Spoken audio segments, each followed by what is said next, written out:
we've talked some NBA, some Major League Baseball. We got to get on to football. And this one, it's just football, Cedric. That's the only thing I can think of. It's a little bit of everything, but let's start with this. The New Orleans Saints, obviously their record-setting quarterback, Drew Brees, injured, coming back eventually, but Teddy Bridgewater, the question of staying with Bridgewater a little while longer, letting Brees recover, it's a little bit of a conundrum right now for the Saints, isn't it?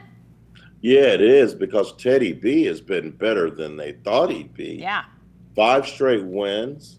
They're rolling. They're in first place in the NFC South. And even with the Alvin Kamara injury, they're still figuring out ways to win. And they have wins. This is not just one of these things where they're fattening up on weaker sisters. They have wins over teams that I think are going to be in the playoffs. Right. They won at Seattle. They beat the Cowboys at home. So they are a tough-minded bunch. Drew Brees has been practicing. He's been throwing a regulation-sized football for the last couple of weeks, and he's told reporters that he plans to play on Sunday against the Arizona Cardinals. Here's the thing, Jen. They got a bye week after this week. They've got some momentum. Why not? Don't you think they're good enough to beat the Cardinals without Drew Brees? Yep. And if you sit Brees this week, he gets to rest that thumb for another 2 weeks. Yeah. Another 2 weeks. He rests that thumb. He's ready to roll. He gets back acclimated with the ones. I don't think you play Drew Brees this week. I know he's a competitor. I know him personally. I've been around him. He hates not playing football, and the Saints are rolling. He wants back on the field. But if I'm Sean Payton, I pull my boy aside and I go, look, let's get this last dub with Teddy B. Rest you for 2 weeks, and then we know you're 100%. Yeah. You don't have to throw next week, but the week after we'll get that thumb ready to go.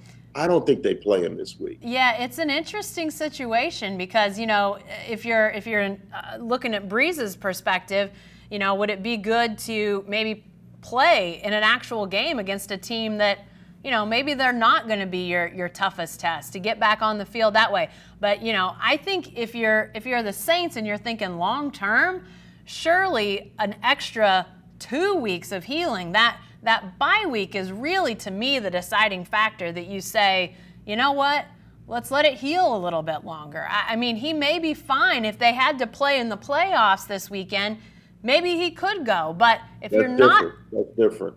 If you're not in the playoffs, if you've got a bye week out there, to me, that just makes sense. Now, can you say that to the future Hall of Famer if he says, I'm playing?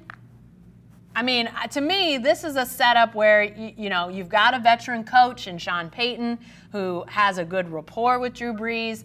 I think if you're the Saints, you got to call on that level of trust and understanding between those two to make the best decision. If you feel like the best decision is waiting and letting it heal a little bit longer, boy, the thing you would hate to have happen is to him to get hit and then he's out another 4 weeks, 6 weeks. I mean, that would just be, if you're the Saints, you'd have your heart in your throat with something like that happening. But because we all know how important quarterbacks are, that brings us to this question, Cedric. Another guy from your neck of the woods, right now in your neck of the woods, Sam Ehlinger. We saw the close call Texas had against Kansas. Wow. Cedric. Wow. And to me, it was all about Sam Ehlinger putting his team on his back and saying, come on with me, we're going to win this ball game. Sam Ehlinger may be the most important player in the Big 12. And I don't say that to say he's the best, but for his team, nobody may be more important than Sam Ehlinger. In this conference, absolutely. He's with Charlie Brewer to Baylor, Yep. Same type of thing. I think Sam Ehlinger is holding this thing up almost by himself. The Texas Longhorns offense has no problems putting points on the board. It's the defense that's the problem. It's historically bad. Ooh. Jen, I'll give you a guess real quick.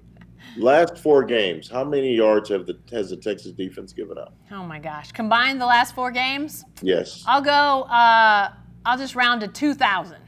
2,040 yards. Woo! If you're on The Price is Right, you would have won both showcases. You were with $100 of the actual retail price. I'd be You going would to have won France both. tomorrow. A new car, a trip to Bermuda, and some jet skis, Jen. You'd have got Nice. all of that stuff. They've given up 2,000 yards, Whew. and offenses are averaging 7 yards a play against Todd Orlando's Ooh. defense. Todd Orlando, the defensive coordinator, is making $1.7 million a year. Wow. You know what? I can go out there and give up 7 yards a play for a lot less money than that, Jen. I think if Sam Ehlinger gets hurt, the Texas Longhorns go kaput. You can say that with a lot of teams. Yeah. Jalen Hurts not playing for OU would hurt them as well. Yeah. But OU's got a little bit of a pulse on defense. Alex Grinch got that thing going now, and they are a legitimate CFP contender. I think they're going to run the table in the Big 12. Texas, beset by injuries on defense. Yeah. Caden Stearns is hurt. Josh Thompson's hurt. BJ Foster's hurt. They got a lot of guys banged up. And Brandon Jones, their great safety's hurt. They got a lot of guys hurt. They've got to figure out a way to just pull it together, put some gauze, some tape, some Robitussin, whatever you need to do to get this win at TCU. Yeah. And then maybe during the TCU K-State, then a bye week, maybe they'll be okay after that. Yeah. But for right now, it's DEFCON 5. They are in a lot of trouble right now. Yeah, and that defense, Cedric, as Texas had its, swoon through the end of the Mac Brown era, the Charlie Strong era, a lot of the issues were quarterback related, not having a good enough quarterback and not having enough difference makers in the passing game, those sorts of things.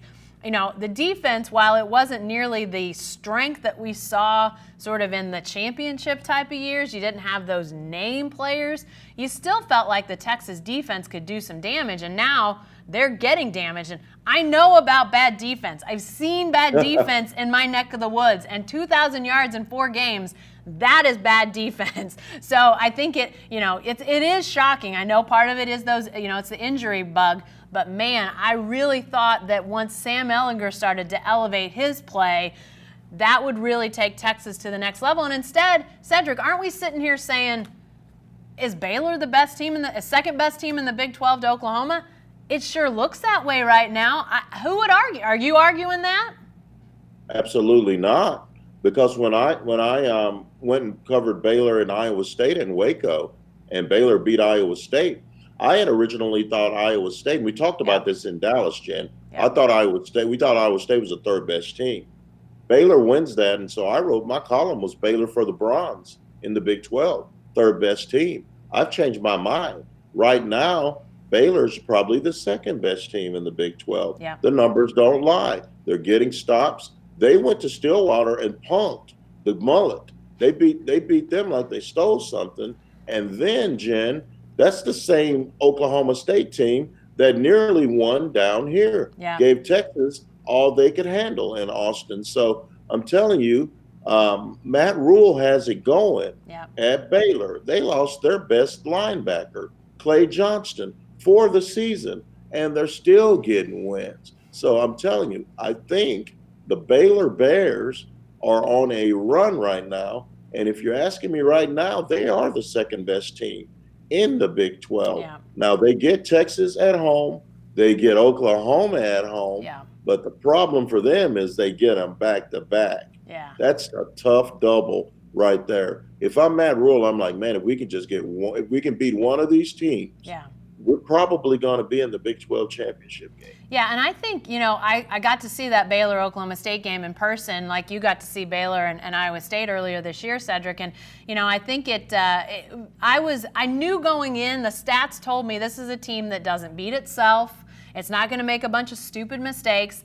And that was a big part of it. But they've also got some talent. I mean, obviously Charlie Brewer, knew about him, knew about Mims at wide receiver, knew about some of those guys, but they on defense they can run you down.